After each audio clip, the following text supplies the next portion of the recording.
Alright, review 3. We have Jeepers Creepers. Came out in 2001, rated R. It's an hour and 30 minutes. Now, when I first watched this film, I was completely blown away just by the concept that it had. It works out very well because my sister and I were very close when this movie came out, so it kind of hit home a little bit.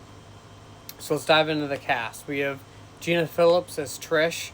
We have Justin Long as Derry. We have Jonathan Breck as the Creeper. And we have Patricia Belcher as Giselle Gay Hartman. Now, the whole film, as you can guess, is centered around Jeepers Creepers, which is this guy who likes to eat human body parts, I guess you can say. So the whole film, like I said, it centers around him. Kind of get not really punched in the mouth the minute we start the film, but we get introduced to Trish and Derry really quick. They're driving home from, I think they're both coming home from college, and they're taking the back roads because to them it seems easier. They're playing, car games because 2001, you don't have all the phones that you have now.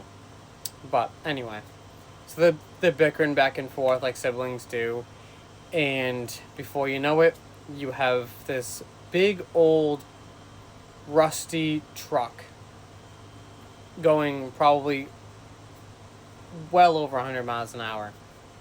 And one of the biggest games that they were playing was making names out of license plates.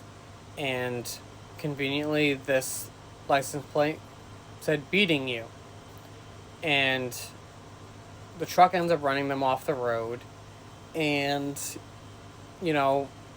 Derry doesn't really know what else to do. They're like, all right, we'll keep going.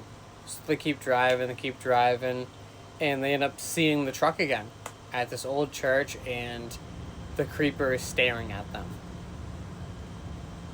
as he dumps what seems to be a body down a giant pipe. Now, after that, it continues to get good because you have Derry, which a lot of guys are stupid, especially brothers, and they're like, oh yeah, let's go check that out. He goes and checks it out, and what he sees is probably one of the most gruesome things that you could ever see when it comes down to a film like this. So now it did spawn 3 sequels. However, the first and the second are the only ones that are really worth watching. IMDb gave this a 6.2 out of 10. I give it a 5 out of 5 because it's just that good. Jonathan Breck is completely outstanding. I wish he was in more horror films than just this. But if you are interested in watching and you haven't before, it's on Pluto TV, the Roku channel, and Tubi. So give it a watch. Let me know what you think.